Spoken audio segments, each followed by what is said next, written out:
paz do Senhor, Brasil! Eu sou o pastor Gideão de Carvalho. Paz do Senhor, irmãos, meu nome é Wesley. A paz do Senhor, irmãos, eu sou o diácono Joelson. A paz do Senhor, irmãos, eu sou o evangelista Jasson. Irmãos, nós somos aqui da Assembleia de Deus, Marcas do Evangelho, em Cariacica, Espírito Santo, aqui no Brasil. Irmãos, estamos aqui para comentar a lição de número 3 da nossa Escola Bíblica Dominical. E você que nos visita é muito bem-vindo nesse dia. Então, eu quero pedir a você para aproveitar essa oportunidade e comentar nos nossos vídeos, curtir o nosso canal, se inscrever em nosso canal se você ainda não é inscrito e também ativar as notificações. Então vamos orar, irmãos. Senhor, nosso Deus, nosso Pai, queremos te agradecer por estarmos aqui nesse dia, louvando e adorando o seu nome. Agora que vamos ministrar a tua palavra, que o Senhor possa estar capacitando a cada um de nós, que o Senhor possa nos encher também com a tua graça, com a sabedoria divina. Em nome de Jesus, nós assim oramos. Amém.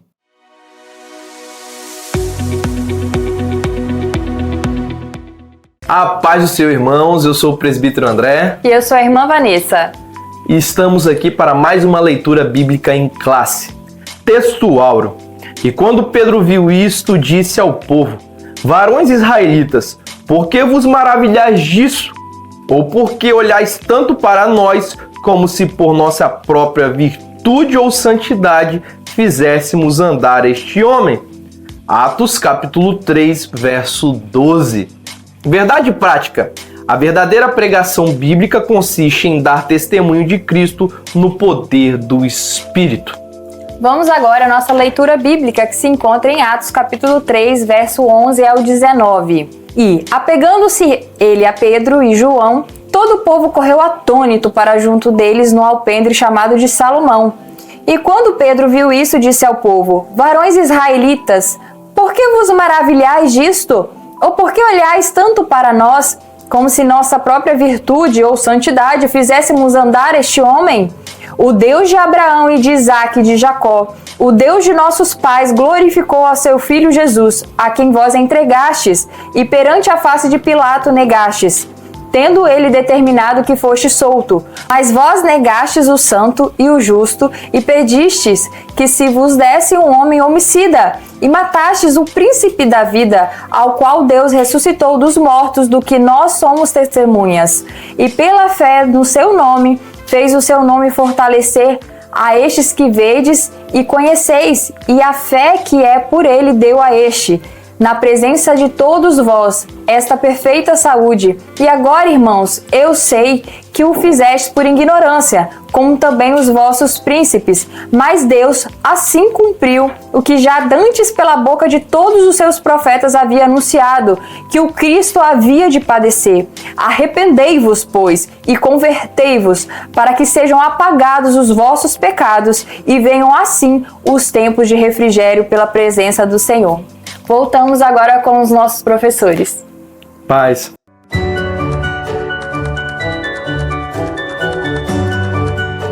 A lição de número 3 tem como título Uma Igreja Fiel à Pregação do Evangelho.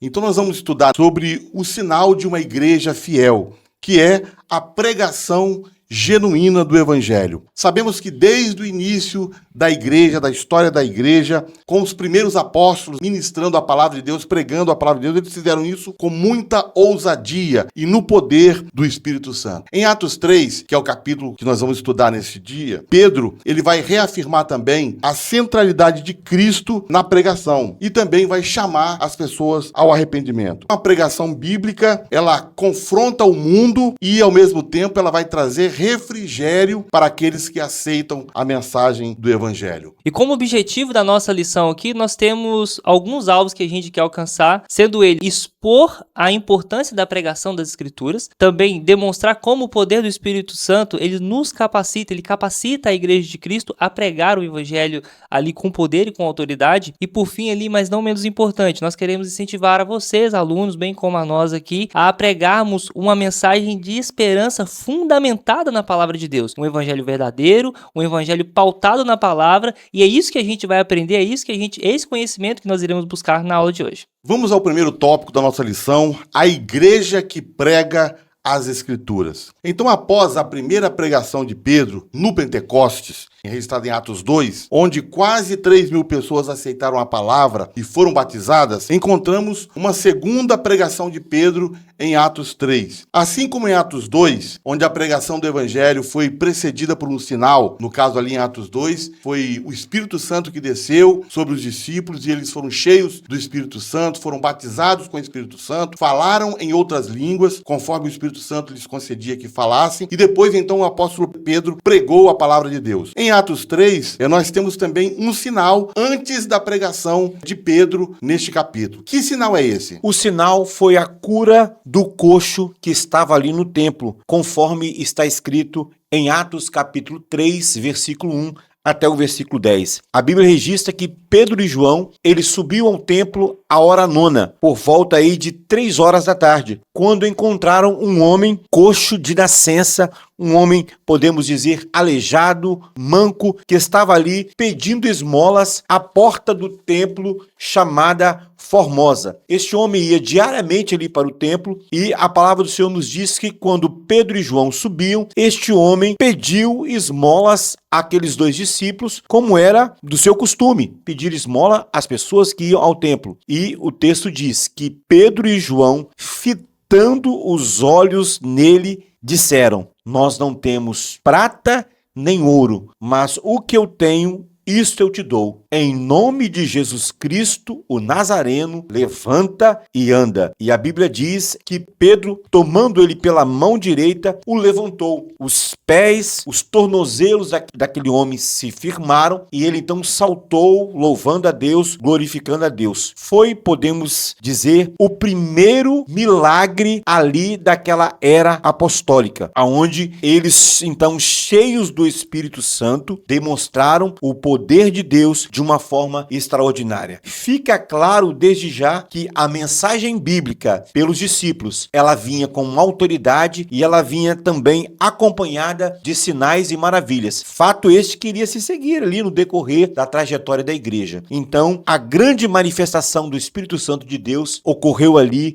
naquele momento ali, à porta do templo, chamada Formosa. Esse sinal que aconteceu aí em Atos 3 não foi um caso das pessoas que estavam ali, as autoridades dos judeus, investigar para saber se realmente ocorreu, se a pessoa realmente era paralítico, porque o texto é claro que todos conheciam aquela pessoa. Então foi notório em Jerusalém aquele sinal. E a igreja recém-nascida, ela não possuía bens materiais e nem tampouco influência política. Era uma igreja, contudo, cheia do poder de Deus. Então a segunda pregação, ela parte dessa experiência dada por Deus. E agora a questão é, o que Pedro expôs na sua pregação após esse sinal? Na segunda pregação de Pedro, registrada em Atos capítulo 3, que é a nossa verdade prática de hoje, o apóstolo ele expõe uma mensagem profundamente enraizada nas Escrituras e centrada em Deus. Ele demonstra que a igreja deve pregar as Escrituras, pois é por meio dela que Deus se revela ao seu povo. Nós vemos que Pedro ele fundamenta o seu discurso com referências diretas ao Antigo Testamento, como Deuteronômio capítulo 18, verso 15 e 19, e Gênesis 22, 18, Deuteronômio capítulo 18, verso 15. O Senhor, teu Deus, te despertará um profeta do meio de ti, de teus irmãos, como eu, a ele ouvireis. Pedro está parafraseando Moisés quando deu essa revelação através de Deus que ele levantaria o Messias. Gênesis 22, 18 também. E ele também destaca a ação contínua de Deus na história de Israel. Como nós vemos aqui em Atos 3, capítulo 3, verso 13, que diz assim: o Deus de Abraão e Deus de Isaque e de Jacó, o Deus de nossos pais, glorificou a seu filho Jesus, a quem vós entregastes e perante a face de Pilato negastes, tendo ele determinado que fosse solto. Pedro estabelece essa ação contínua de Deus na história do povo de Israel. O teor da pregação é claro, Deus está no centro da história da salvação e é pelas Escrituras que ele se dá a conhecer. Daí a importância de termos uma pregação bíblica abrindo as Escrituras para anunciar o conhecimento de Deus, a obra de redenção do Senhor na vida do seu povo. Com isso, irmãos, a gente entende que, além de revelar a Deus, as Escrituras também apontam claramente para Jesus Cristo como o centro da mensagem bíblica. Se as Escrituras revelam Deus, elas fazem de maneira cristocêntrica. Temos aqui um ponto de condicional. Se as Escrituras revelam a Deus, logo elas revelam de maneira cristocêntrica. Isso porque a revelação divina nas páginas sagradas, ela não é genérica, ela aponta intencionalmente para Cristo. Então, quando nós pegamos as Escrituras de Gênesis a Apocalipse, a história que é narrada ali, a história que é contada,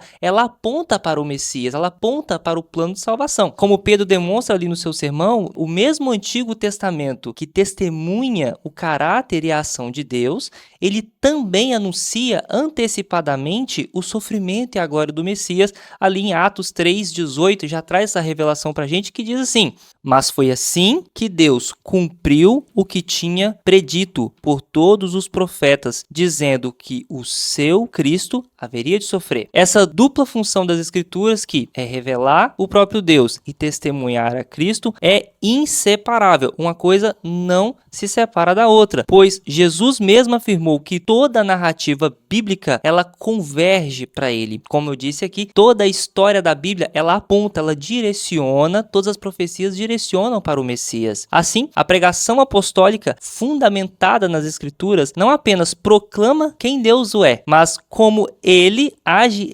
redentivamente em Jesus, cumprindo assim o que os profetas antigos disseram. Toda a profecia que foi narrada ali no Antigo Testamento, ela claramente se confirma ali no Novo Testamento com a vinda do Messias entre nós. Ao revelar Deus e testificar de Cristo, as Escrituras não deixam de expor a realidade do ser humano diante de um Deus santo. A pregação do Evangelho, ela confronta o pecado e chama o homem ao arrependimento. A pregação verdadeira, ela revela o verdadeiro problema do homem. Nós sabemos que o verdadeiro problema do homem se chama pecado. E a pregação, ela expõe essa condição do homem. O homem é pecador. O homem está distante de Deus. Pedro usa o termo grego metanoel, que tem aquela raiz de metanoia, de arrependimento, para justamente chamar as pessoas que estavam ouvindo a mensagem que ele estava pregando ao arrependimento. Metanoel implica mudança de mente e transformação interior. E essa mudança está ligada à aceitação da vontade de Deus. A pregação bíblica exige uma resposta. E a resposta que ela exige é uma resposta de arrependimento e mudança radical de vida. Temos que observar que a pregação, ela é também um chamado a todas as pessoas a se arrependerem dos seus pecados e a crerem em Jesus Cristo como seu único e suficiente Salvador. Arrependimento e mudança de vida.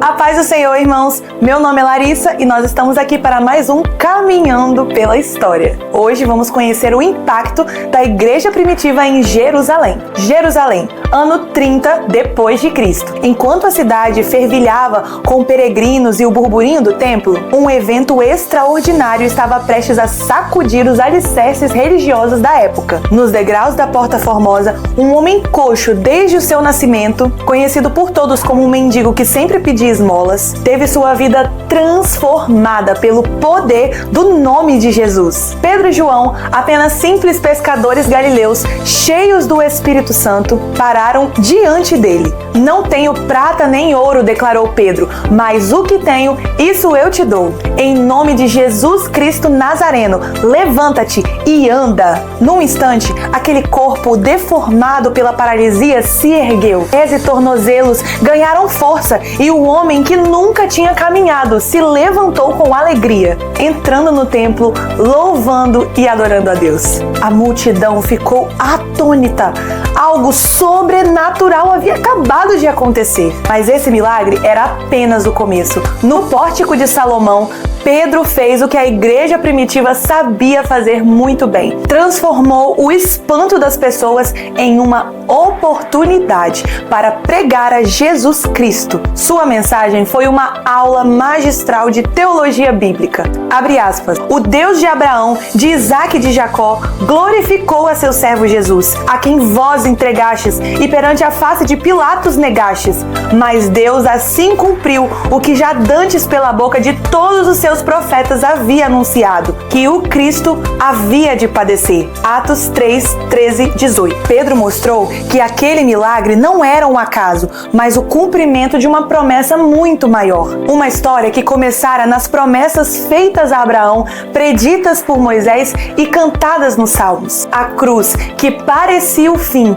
era na verdade o centro do plano divino. A reação foi imediata. Enquanto o ex-coxo se tornava um testemunho vivo, as autoridades religiosas se enfureceram. A mesma multidão que se maravilhara agora via os apóstolos sendo presos. Mas era tarde demais. A semente já tinha sido plantada e cerca de 5.000 pessoas foram salvas, como descrito em Atos 4:4. Essa história revela verdades eternas.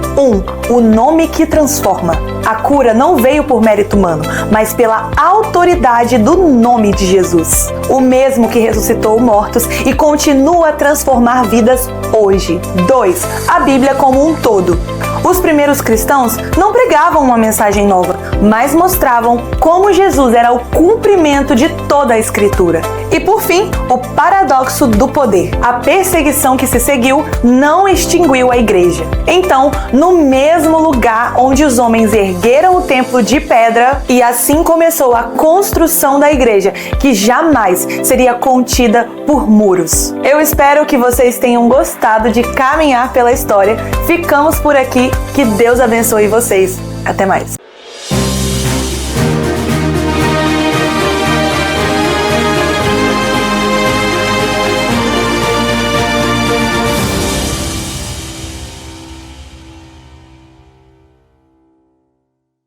Tópico 2 da lição diz: a igreja que prega no poder do Espírito. Pedro, ele pregou no dia de Pentecostes, quase 3.000 almas se converteram naquele dia. E em Atos 3, ele repete a ousadia, a intrepidez, o poder do Espírito Santo. O que está acontecendo com Pedro? Por que ele está pregando com tanta unção e graça de Deus? Esta unção e esta graça de Deus não é outra coisa senão a capacitação vinda pelo Espírito Santo de Deus. Nós vamos ver que Pedro, ele estava cheio do Espírito Santo de Deus. E esta mensagem que ele pregou, acompanhada desses sinais e maravilhas, aonde ele diz para aquele coxo, fixando os olhos nele, demonstra claramente esta unção. Não foi pela sua oratória, não foi pelo seu carisma, não foi pelos dons naturais, mas sim pelo poder do Espírito Santo. O grande estudioso da palavra de Deus, Strong, ele explica que no Novo Testamento, o termo fixar os olhos descreve momentos de revelação, de reconhecimento ou atenção especial, geralmente ligados a acontecimentos divinos ou milagrosos. Então, quando Pedro diz para aquele coxo, fixando primeiramente os olhos nele, já era um sinal que iria acontecer alguma coisa extraordinária. Hoje nós somos também desafiados a olhar para o mundo com o mesmo fogo apostólico, com o mesmo poder apostólico, conforme o poder prometido por Jesus em Atos capítulo 1, no versículo 8, quando a mensagem diz: mas recebereis o poder ao descer sobre vós o Espírito Santo, e sereis minhas testemunhas, tanto em Jerusalém, como em toda a Judéia, Samaria e até os confins da terra. Este poder que Pedro estava, podemos dizer, tomando posse, é o mesmo poder que a igreja nos dias atuais também deve exercer. Nós precisamos urgentemente do poder do Espírito, desse fogo apostólico, para nos encher, para que possamos pregar também a palavra de Deus com grandes sinais, com grandes maravilhas do Espírito Santo de Deus. E com isso, irmãos, a gente pode ver, nos dias atuais, temos exemplos claros de grandes feitos também que o Senhor tem feito por meio de nós, através das nossas vidas, como por exemplo os evangelismos que são feitos aqui pelo ministério da nossa igreja Marcas do Evangelho. Nós já podemos presenciar com os nossos olhos diversos feitos do Senhor, como curas, como milagres visíveis, os evangelismos que fazemos aqui nas ruas de Campo Grande e em Cariacica. O Senhor tem operado os seus milagres no meio do seu povo. O Senhor tem feito grandes maravilhas. O que precisa da nossa parte é realmente buscar, né? Aquela comunhão, aquela intimidade, o barulho antigo do Espírito Santo que se escutava dentro das igrejas. E esse barulho antigo ele vai ecoar pelas ruas da cidade, levando cura, levando esperança, levando salvação e arrependimento. Além da expressão fixar os olhos na vida de Pedro, nós temos também outros exemplos da expressão fixar os olhos, que demonstra aí a autoridade do Espírito Santo de Deus agindo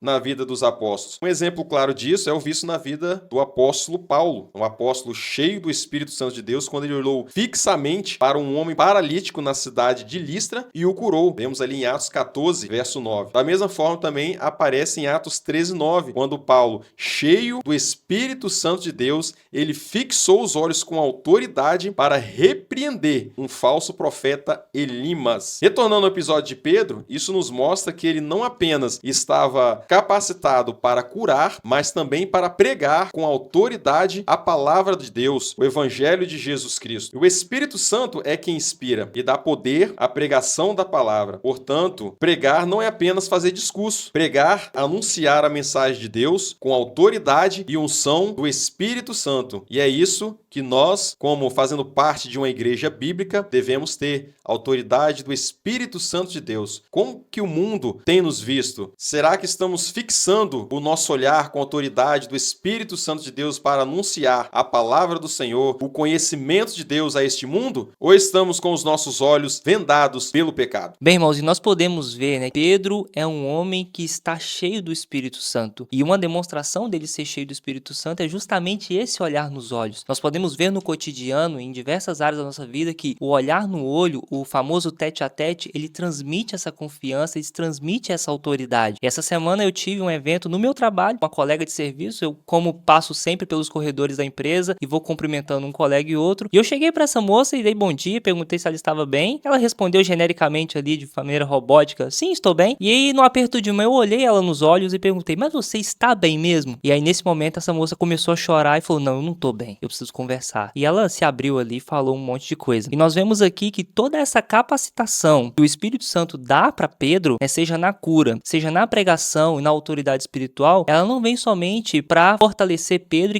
e direcionar e lançar ele no ministério, mas ela tem um único objetivo, que é glorificar a Jesus. E é exatamente isso que nós vemos no episódio dessa cura na Porta Formosa, onde Pedro ele recusa toda e qualquer tipo de glória destinada a ele, mas ele direciona os olhos, os famosos olhos que são citados aqui, para Cristo. Os olhos dele fixados naquele homem, na verdade ele estava fixando os olhos no poder de Jesus. E é o poder de Jesus que fez essa cura acontecer. O Espírito ele glorificará a Deus. Jesus disse em João capítulo 16, versículos 13 e 14, mas quando vier aquele, o Espírito Santo de verdade, ele vos guiará em toda a verdade, porque não falará de si mesmo, mas dirá tudo o que tiver ouvido e vos anunciará o que há de vir. Ele me glorificará, porque há de receber do que é meu, e eu vou-lo há de anunciar. O Espírito Santo nunca chama a atenção para si mesmo, mas sempre aponta para Cristo. Toda a palavra de Deus, ela aponta para Jesus Cristo, ela direciona para o Messias. E isso é exatamente o que nós vemos aqui nesse episódio do paralítico da Porta Formosa em Atos 3. O Pedro está cheio do Espírito Santo e ele não poderia aceitar ser o centro das atenções. Embora ele tenha sido o canal de bênção, ele tenha sido poderosamente usado para fazer esse ato,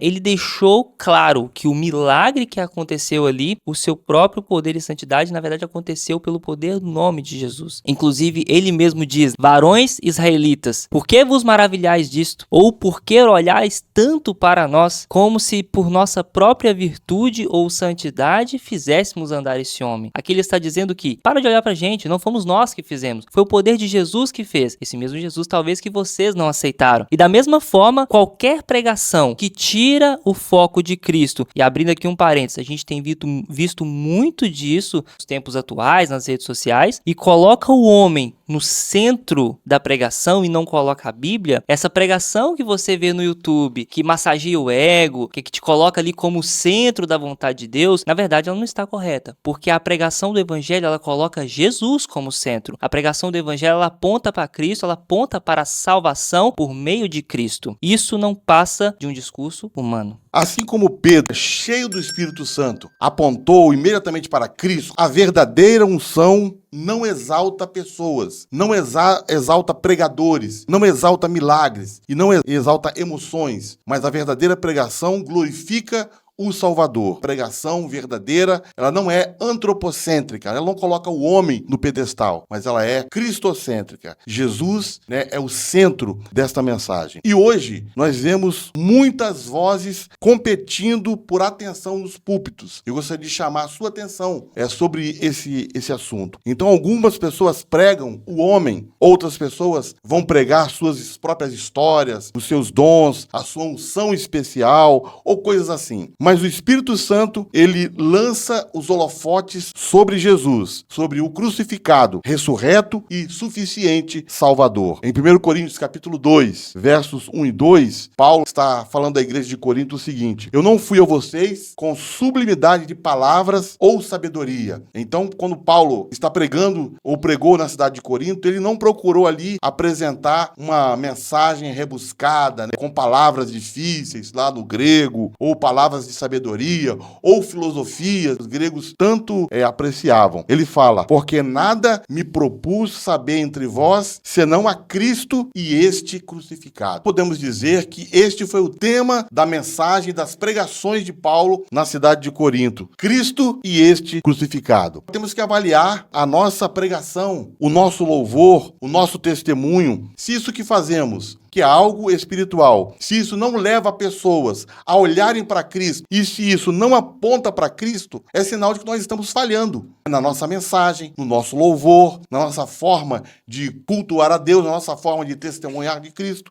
Então, a verdadeira voz deve ser ouvida, a voz do Espírito Santo, a voz do nosso Salvador. Que nós, como igreja, possamos então proclamar como Pedro: não temos prata nem ouro, mas o que temos, nós te damos. E o que ele tinha, em nome de Jesus Cristo, levanta e anda.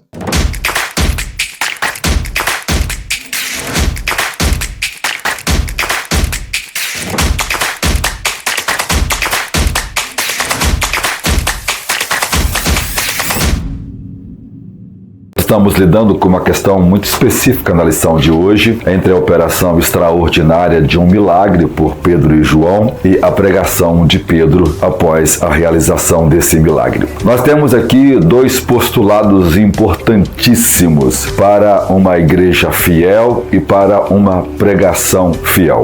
A pregação fiel é aquela que observa esses dois postulados: o Espírito e a palavra, o pneuma e o logos, que são as expressões gregas, pneuma, espírito, logo, palavra. Pedro está aqui fazendo exatamente essa conexão maravilhosa entre o poder e a ação do Espírito Santo e a pregação das Escrituras após a realização desse grande milagre. E ele diz que nós não podemos deixar de falar daquilo que temos ouvido e visto. Na experiência de pregação do Senhor Jesus Cristo, dos apóstolos e dos primeiros cristãos, era a presença poderosa do Espírito Santo que capacitava cada um deles para efetuar a pregação do Evangelho com fidelidade. Historicamente, essa conexão entre o pneuma e o logos, entre o Espírito e a palavra, teve uma desassociação quando começaram a dar ênfase à palavra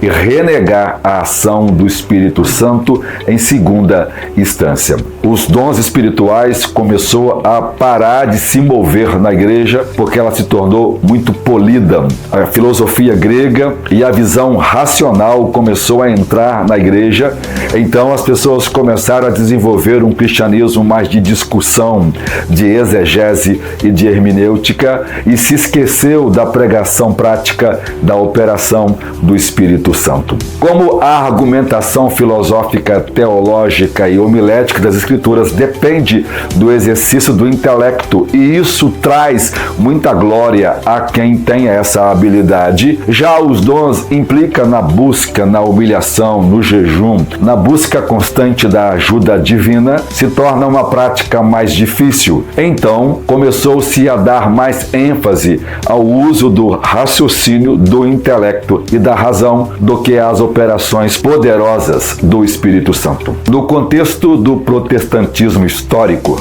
a teologia cessacionista, fortemente influenciada pelo liberalismo teológico, tinha como certa a cessação dos dons espirituais. Antes do advento do pentecostalismo no início do século XX na Rua Azusa, os dons aconteceram de forma muito esporádica ao longo da história da igreja. Poucos grupos, normalmente marginalizados, que viviam à margem da igreja, ou grupos menos instruídos, deram vazão à busca do Espírito Santo, já que muitos deles não tinham capacidade nem condições de receber instrução acadêmica e nem estudar nas grandes universidades. Então essas pessoas se dedicaram à oração e ao jejum e acabaram recebendo o poder do Espírito Santo. Elas foram profundamente marginalizadas, discriminadas em virtude dos dons espirituais. Mas na Rua Azusa, Deus outra vez trouxe um mover que atingiu o mundo todo, produzindo o maior movimento do Espírito Santo de todas as eras. O pentecostalismo passou a desenvolver a ideia clara de que agora o verdadeiro cristianismo primitivo estava sendo restaurado. Agora a verdadeira reforma bíblica apostólica estava sendo efetuada. A reforma do século XVI teve seu valor, mas ela foi uma discussão acadêmica e só homens, doutores, é que participaram dela. Pouca ou nenhuma importância esses homens deram à operação do Espírito Santo. Mas na Rua Azusa, homens simples, filhos de escravos, ex-escravos, que não tinham condições nem acesso a nenhum ensino acadêmico, foram usados exclusivamente pelo Espírito Santo. É óbvio que eles dariam uma importância muito grande a essas manifestações, porque foi esse poder que deu eles a condições de fazer coisas que nenhum doutor do seu tempo jamais conseguiu fazer.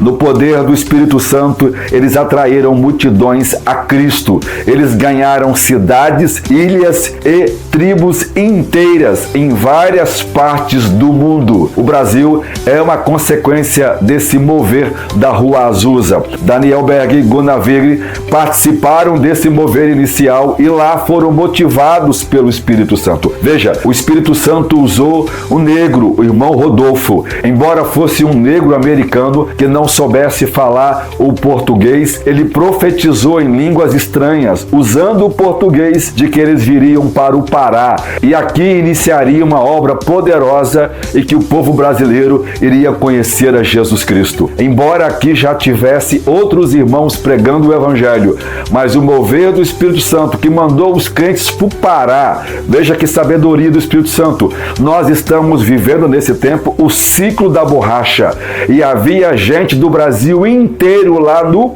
Pará. Ele veio e ele escolheu o lugar aonde começar a sua obra, aonde havia mais pessoas necessitadas. E essas pessoas desciam para baixo, para suas casas, para os seus estados, para os seus municípios, levando a mensagem poderosa do Evangelho que eles ouviram os evangelistas pregar no Pará. Veja que coisa linda! Deus usou homens simples, operando obras extraordinárias para iniciar o maior movimento que Deus já fez na história por meio do movimento pentecostal. A pregação pentecostal é um movimento que se levanta contra o racionalismo e o fundamentalismo. Para o pentecostal, o Espírito Santo levava o povo a se inserir nas páginas das Escrituras e viver tudo aquilo que os homens bíblicos e mulheres viveram por meio da ação do Espírito Santo. Agora, o conhecer a Deus se tornava algo palpável,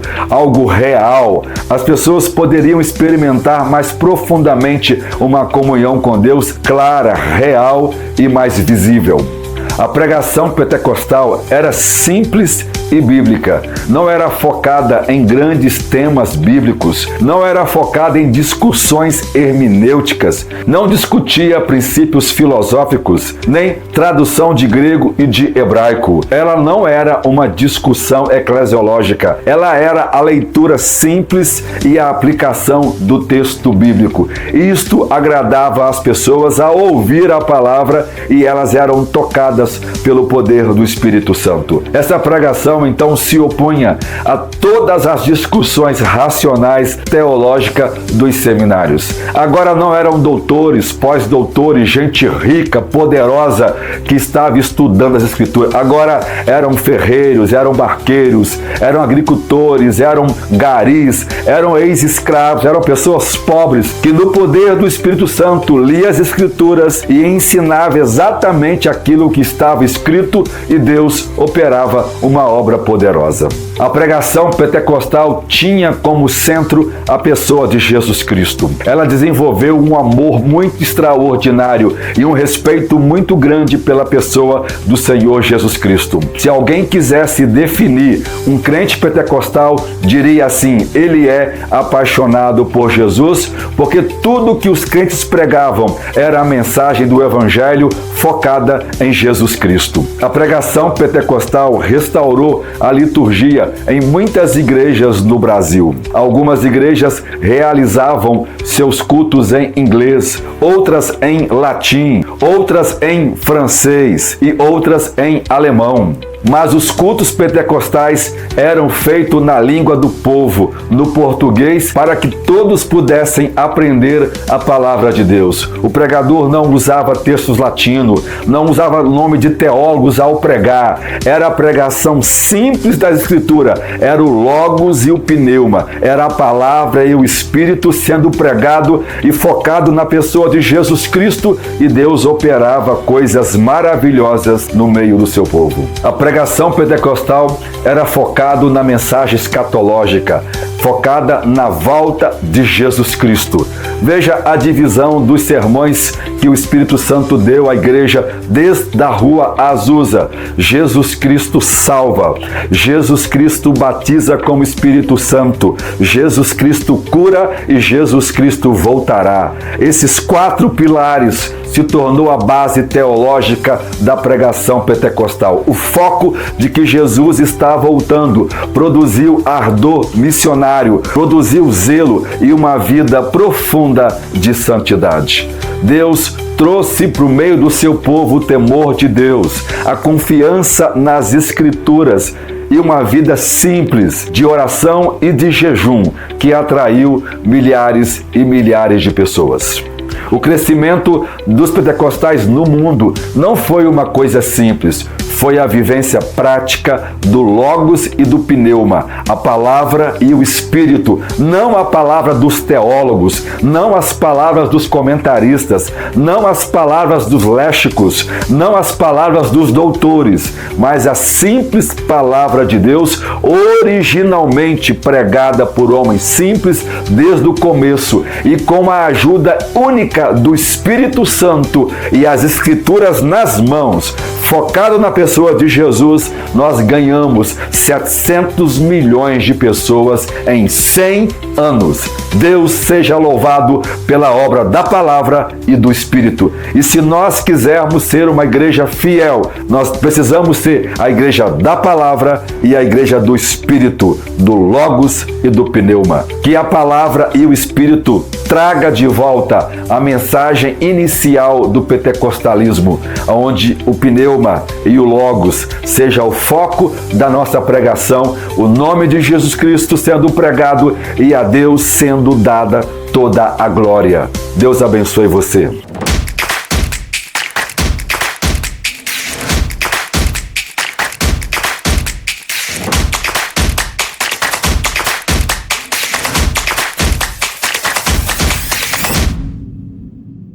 O terceiro tópico da lição diz a igreja que prega a esperança vindoura. O nosso livro de apoio, ele traz uma fala do escritor Ítalo Dean. E ele comenta o seguinte: o chamado glorioso para a pregação do evangelho não foi assimilado pela mente dos primeiros cristãos meramente como um conceito vago ou uma ideia abstrata a qual deveriam se apegar, mas sim como uma experiência constante de comunhão com Cristo ressurreto por meio da presença, direção e operação do Espírito Santo. O Espírito Santo estava agindo no meio dos discípulos, no meio dos apóstolos, ali na igreja que estava nascendo em Jerusalém, e podemos dizer que era o Espírito Santo que estava ditando o ritmo da igreja. Em João 14, 16, 17, Jesus já havia feito uma promessa. Ele disse: "E eu rogarei ao Pai, e ele vos dará outro Consolador, para que fique convosco para sempre. O Espírito de verdade, que o mundo não pode receber, porque não o vê nem o conhece. Mas vós o conheceis, porque habita convosco e estará em vós." O ministério de Cristo e dos crentes primitivos era a presença e a atuação do Espírito que conferia poder e capacitação necessária para cumprir a tarefa da pregação. Então, como os discípulos conseguiram em tão pouco tempo arrebanhar multidões, 3.000 pessoas, depois 5.000 pessoas, era o poder e a ação do Espírito Santo no meio deles. E naquele contexto, pregar não era necessariamente apenas falar de Cristo, mas sim, e acima de tudo, apresentar Cristo como o Salvador de todas as pessoas. Eles faziam isso, como uma testemunha autêntica de Jesus por meio da pregação do seu evangelho. Mais adiante, Paulo vai dizer em 1 Coríntios, capítulo 2, versículo 4: "E a minha palavra e a minha pregação não consistiram em palavras persuasivas de sabedoria humana, mas em demonstração de espírito e poder."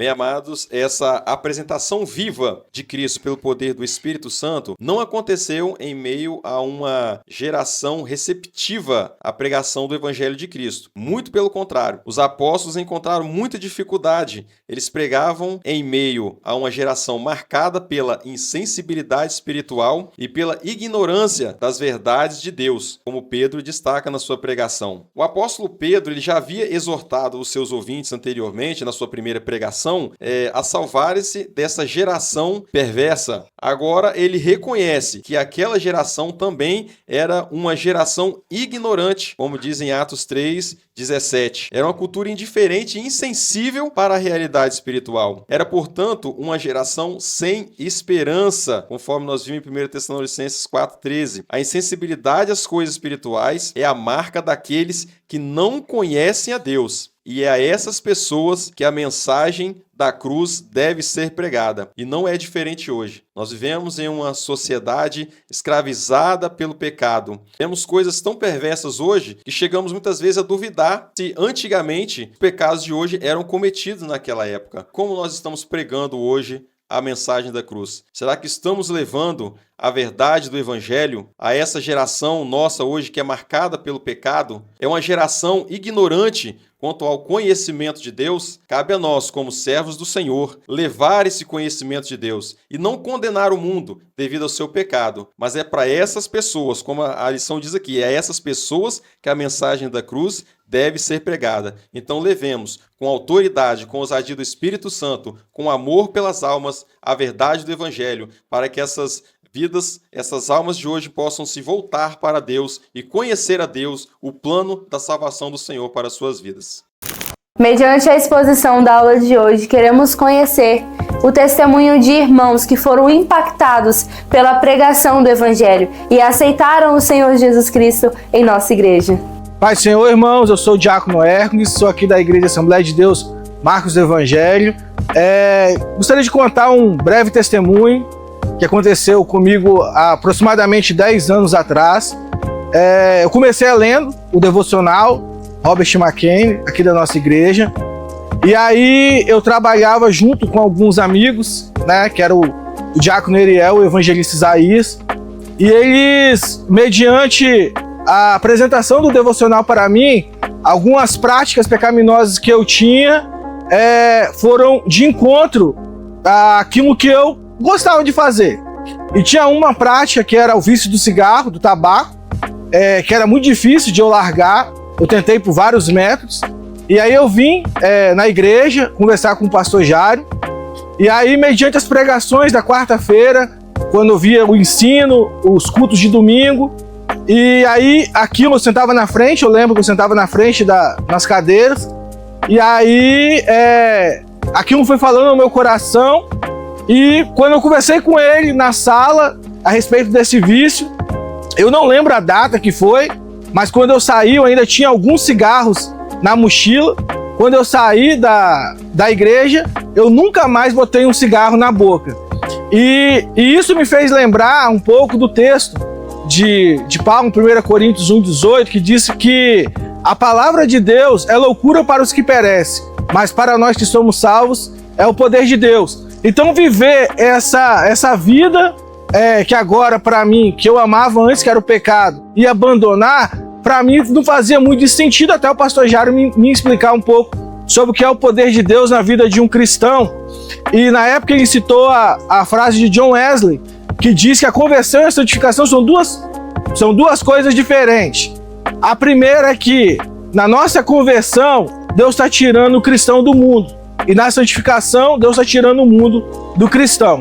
Então, agradeço a oportunidade de estar falando um pouco sobre o que Deus fez na minha vida e espero que Deus possa fazer na vida de muitas pessoas através da pregação do Evangelho. Amém? Seu irmão, me chamo Bruno, faço parte da Marcos do Evangelho há 10 anos.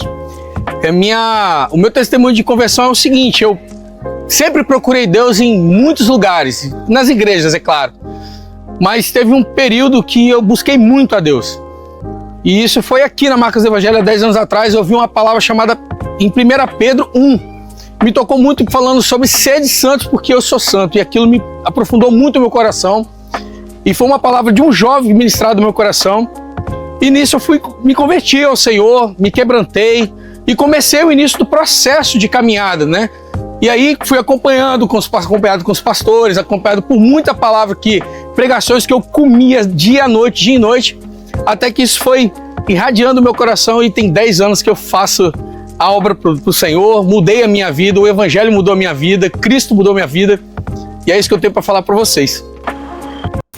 Nós temos Jerusalém num cenário muito específico. Os cristãos de Jerusalém ali, os crentes que estão ali em Jerusalém, eram crentes que traziam consigo uma bagagem cultural. Eles tinham a esperança ainda daquele Messias que viria, na visão deles, estabelecer ali um reino local, um reino terreno. E por isso eles viviam ali com uma ignorância, uma indiferença espiritual muito grande, pois na mente deles, o que eles estavam esperando é aquela libertação do jugo romano. Porém, a verdade do Evangelho, a verdade de Cristo traz sobre nós a libertação do pecado. Jesus é a verdade que nos liberta. Por isso que, conhecendo essa verdade que é Jesus Cristo, seremos verdadeiramente livres. Portanto, a pregação de Pedro, ela aponta para uma gloriosa promessa. Aqueles que se arrependessem, Deus ofereceria não apenas perdão, mas também esperança. A esperança em Cristo e na restauração final de todas as coisas. A promessa da segunda vinda. Concluindo a pregação, o Pedro ele deixou uma mensagem de esperança que diz: e venham assim os tempos de refrigério pela presença do Senhor, que está ali em Atos capítulo 3, 19. Por um lado, nós temos aqui os ouvintes do apóstolo que já podiam experimentar a bênção prometida a Abraão, fora trazida por Jesus, o Messias. Essa bênção, portanto, ela já era uma realidade. O Messias veio para o seu povo, só que muitos não o receberam. Por outro lado, essas palavras de Pedro olham para o futuro, apontando para um refrigério futuro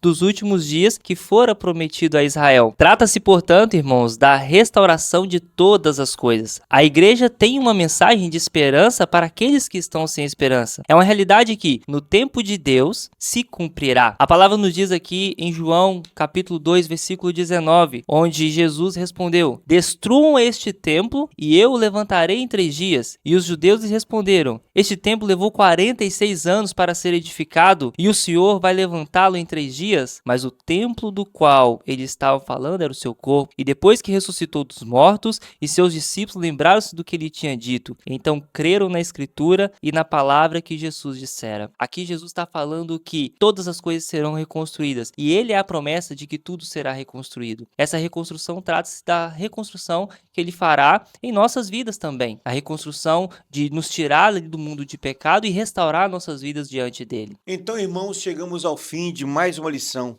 E nela nós podemos ver a grande importância da pregação bíblica e como devemos ser fiéis na exposição do texto sagrado. Pedro, mesmo sendo um simples pescador, como uma gramática e conhecimentos limitados, ele sabia expor com grande maestria as Sagradas Escrituras. Assim como ele, devemos nos render totalmente ao Espírito Santo, sendo cheios dele, para sermos exitosos no ministério da Palavra de Deus. Uma igreja bíblica é uma igreja que vive e sabe expor as Sagradas Escrituras. Essa é uma igreja saudável. Essa é uma igreja que dará frutos para o reino de Deus. Portanto, que nós possamos ser essa igreja.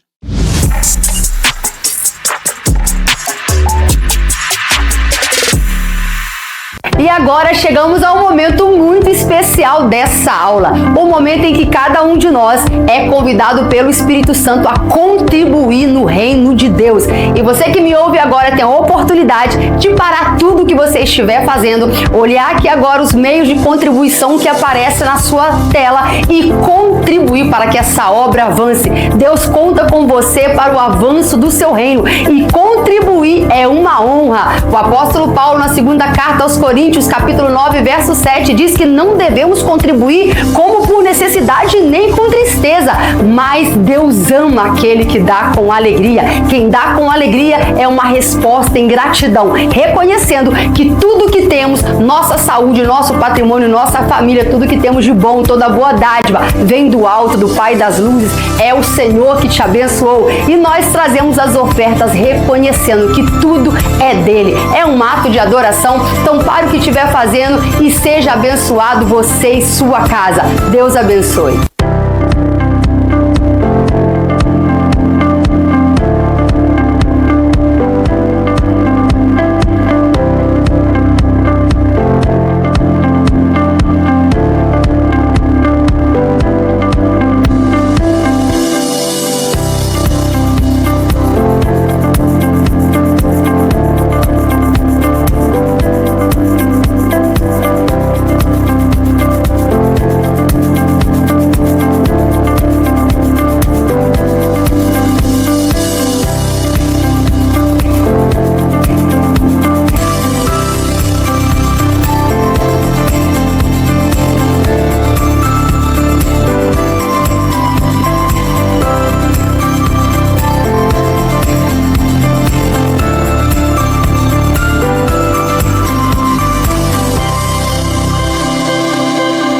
Pode ver nessas imagens as coisas maravilhosas, lindas que Deus tem feito em nosso meio.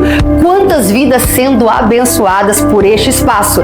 E é pensando nisso que eu te convido agora para ter o privilégio de participar da nossa campanha dos 1000 valentes. Campanha onde 1000 pessoas motivadas pela fé serão desafiadas a contribuir de forma mais sistemática, parcelada, para que nós venhamos a adquirir esse espaço que você conheceu. E nós te convidamos a fazer um voto com o Senhor. Fale a Deus qual é a sua necessidade, aquilo que você tem buscado diante de Deus.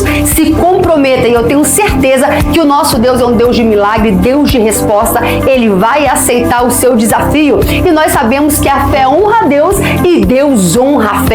Faça parte desses 1000 valentes que terão seus nomes nos memoriais da fé, que contribuíram para que essa realidade acontecesse no nosso tempo e na nossa geração. Deus fará, nós não temos dúvida, mas que privilégio em se o meu nome e o seu constar nessa grande obra.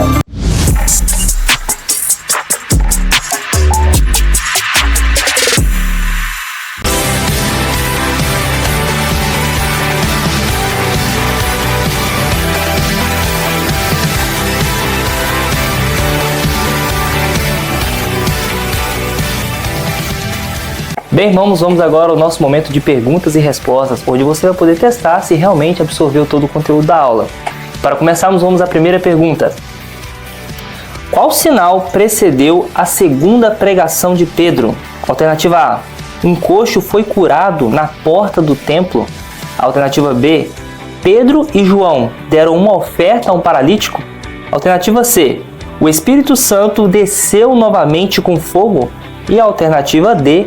Um espírito imundo foi expulso de um homem. Tempo na tela.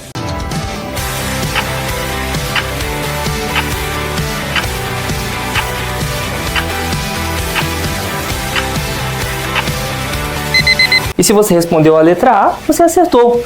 Um coxo foi curado na porta do templo. Questão de número 2. Segundo Atos capítulo 3, versículos 11 ao 26, como Pedro usou as escrituras em sua pregação? Alternativa A, como registro histórico da fé judaica. Alternativa B, para reforçar valores morais. Alternativa C, como prova de que Deus cumpre suas promessas em Cristo. E a alternativa D, para explicar a construção do templo. Tempo na tela.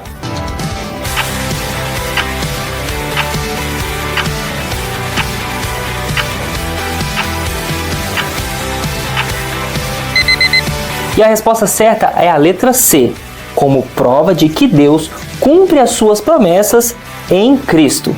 E agora vamos à questão número 3. Qual a ênfase central do uso das Escrituras na pregação de Pedro? Letra A. Mostrar que o Antigo Testamento é útil. Letra B. Provar que as Escrituras apontam para Cristo como centro. Letra C.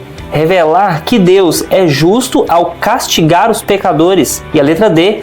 Explicar que os profetas erraram ao prever o Messias sofredor. Tempo na tela.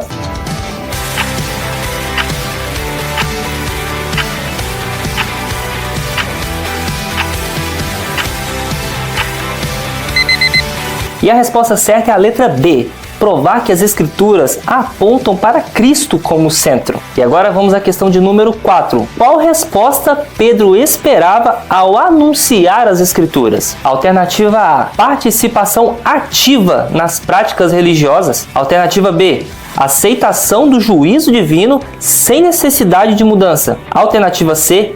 Compreensão teórica dos textos sagrados. E alternativa D. Reconhecimento do pecado e transformação interior. Tempo na tela.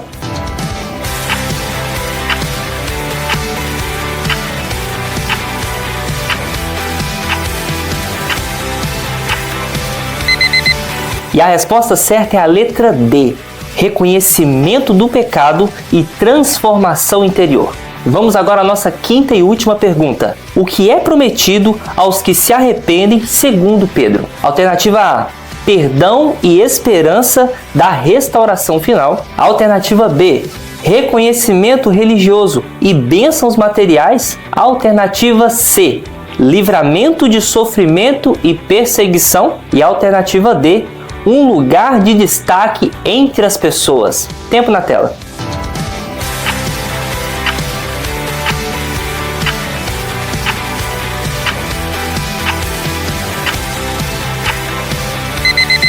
E a resposta certa para essa pergunta é a letra A, perdão e esperança da restauração final. Chegamos ao final, muito obrigado por sua participação e voltamos para o encerramento da aula.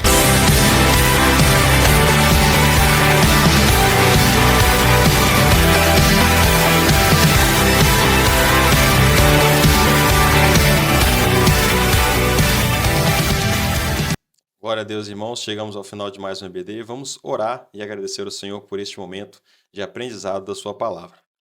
Senhor Deus, nós queremos, ó Pai, te agradecer por este momento maravilhoso que passamos aqui, Senhor, aprendendo mais de Ti, aprendendo mais das Sagradas Escrituras, ó Pai, que a unção do Teu Espírito Santo esteja sempre sobre nós, para que com autoridade possamos anunciar as Tuas verdades, ó Pai. Nós te louvamos, te pedimos e te agradecemos por tudo, em nome de Jesus. Amém, Senhor. Amém. Deus. Amém. A paz, irmãos. Paz, irmãos. Pois corta isso, tá, gente? Corta isso, tá, gente? O próprio Jesus Cristo disse que em 3 dias ele destruiria o templo. O templo. Não, perdão, gente, tá demais, né? É que diácono na hora com o olho aberto, né? Tá Já, isso aí, tá constante vigilância. Né? Bem como a nós todos aqui.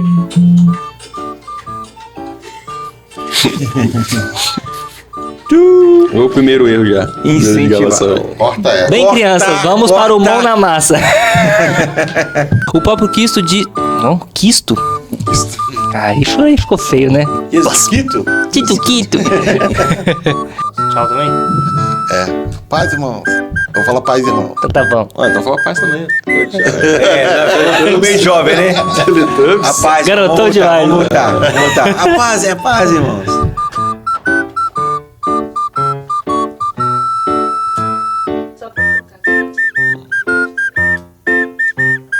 Pô, eu com todo esse tamanho saiu o foco aí. A paz, irmãos. Ah, tá no pastor. Aí eu... Eita glória. Pois corta isso, tá, gente? Corta isso, tá, gente?